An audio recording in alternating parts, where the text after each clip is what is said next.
Danielle Hunter is coming home. Morton Ranch High School grad is a Houston Texan. $49 million 2-year deal with $48 million guaranteed. Why not just give him the extra million? But it is forming.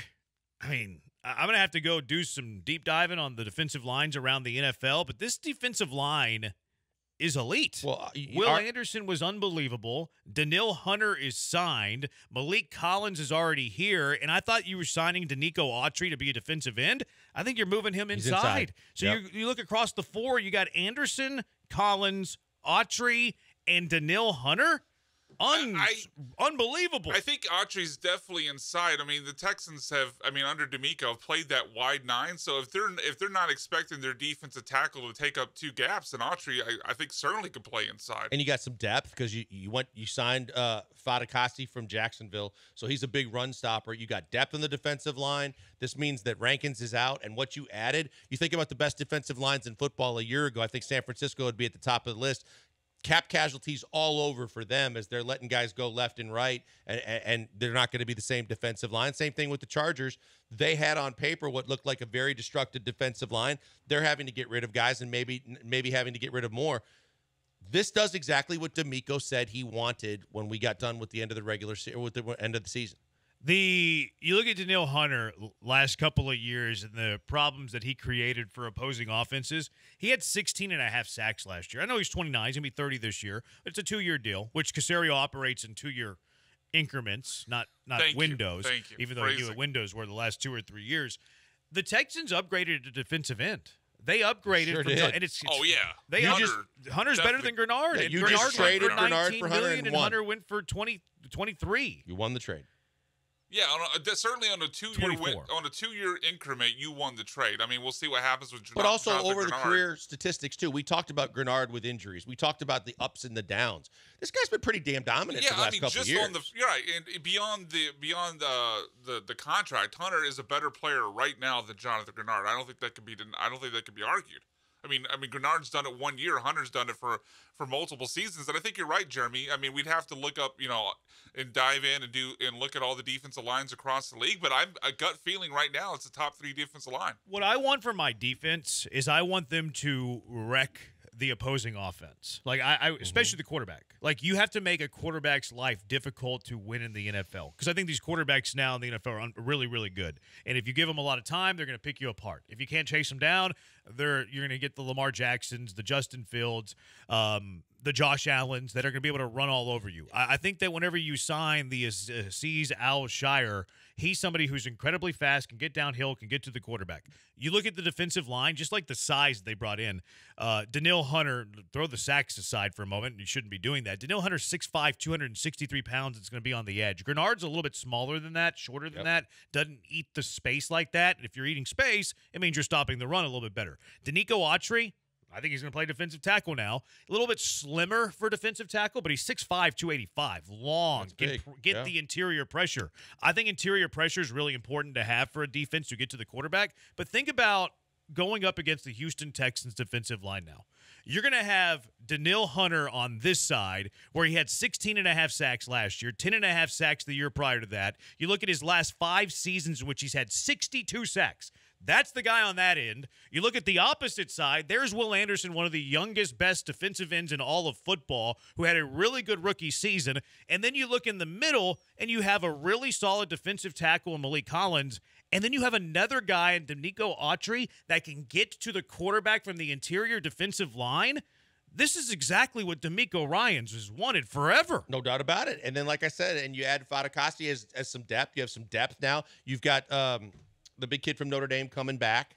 Heinisch, if you need even more depth. But you have the ability to put the beef in there to stop the run. You have the ability to do what you say. And now your secondary, no matter who you have and who's your second corner and what you do at safety, your secondary's job got a whole lot easier because your front seven's going to wreak havoc. And to your point, Jeremy, put a whole lot of extra pressure on a quarterback, which means there's less time to get the ball off, less time for receivers to get open. Better for your entire back of your defense. This is a sexy defense right now. It really is. It's hard for, like, my needle doesn't get moved a whole lot. Like, I'm usually pretty. Hold on. This pretty doesn't move your even needle? killed. No, I was about to. I'm setting it up. Okay. I'm saying unless it was the Case Keenum signing. Oh boy.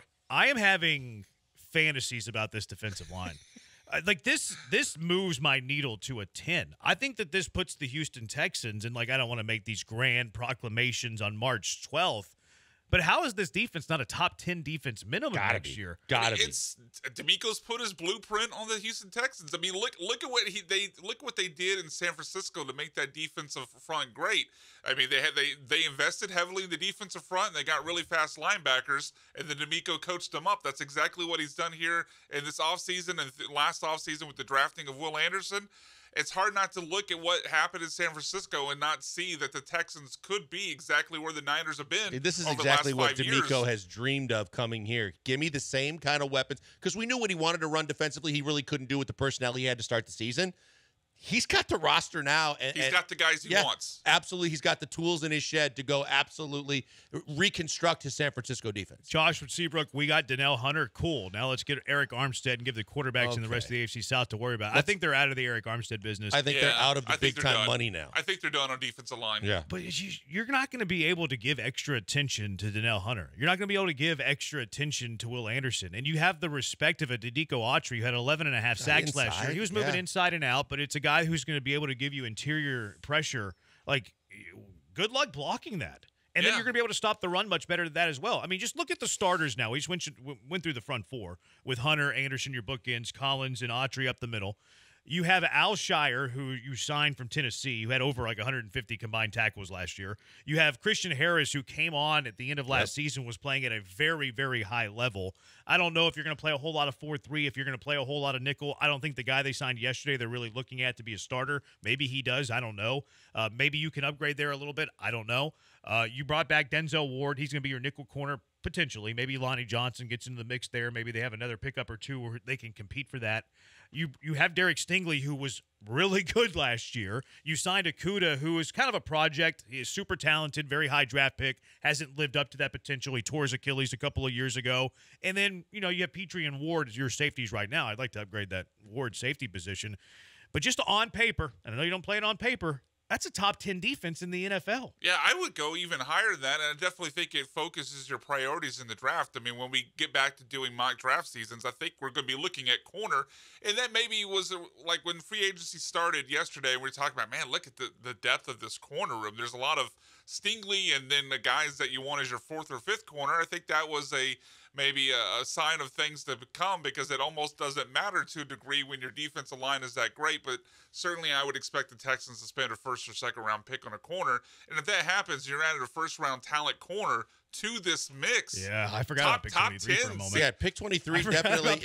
As much as top 10 feels on the low end. I mean, the thing is everybody's throwing other names out there. Armstead, Chase Young. They're done. They're done spending on the defensive line. Especially, they would maybe be. depth. But for as much as I said I want them to use that first round pick on defense, now I want them to use that first round pick on a corner. Because if they go get a first round corner to add to what they've done in free agency with defense, this is essentially the plan when we were talking about laying it out. That's what I was thinking. Use all your free agency money on your defense, and then go use all the majority of your draft picks on your offense.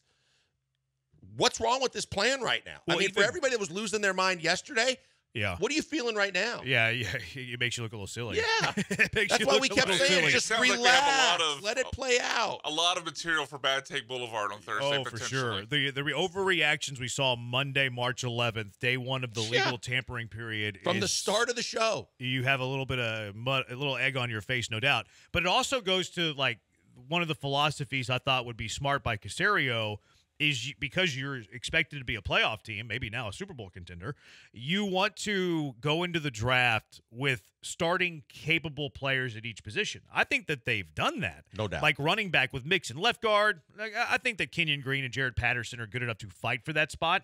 I wouldn't hate left guard at 23 either, by the way. Right. But now you have two defensive ends, you're good there. Two defensive tackles, you're good there. You signed a linebacker with Harris. You have two there that you like. Maybe you can bring in one more. Maybe Henry To'o takes the step up. I don't want him to be projected starter. He's fine as depth, though. But even Okudah, like he's a capable starter. Jimmy Ward, I wish that they would kind of move in a different direction there. I think he is a capable starter. So the Texans have positioned themselves in free agency after just 2 days, by the way, they've already positioned themselves where they can chill at 23 and let whoever falls to them fall to them and take the best player Now you're available. BPA, yep. Because you have a capable starting lineup, very good, more than capable. So you're like, even like, I do agree that corner can be the one thing that helps you the most. But say there's not a corner there that you love and you love Brian Thomas and he's there at 23 because you filled holes in free agency. Cool. Take BPA, take Brian Thomas, and you have your trio of receivers that you're talking whether about. it's corner, receiver, or guard.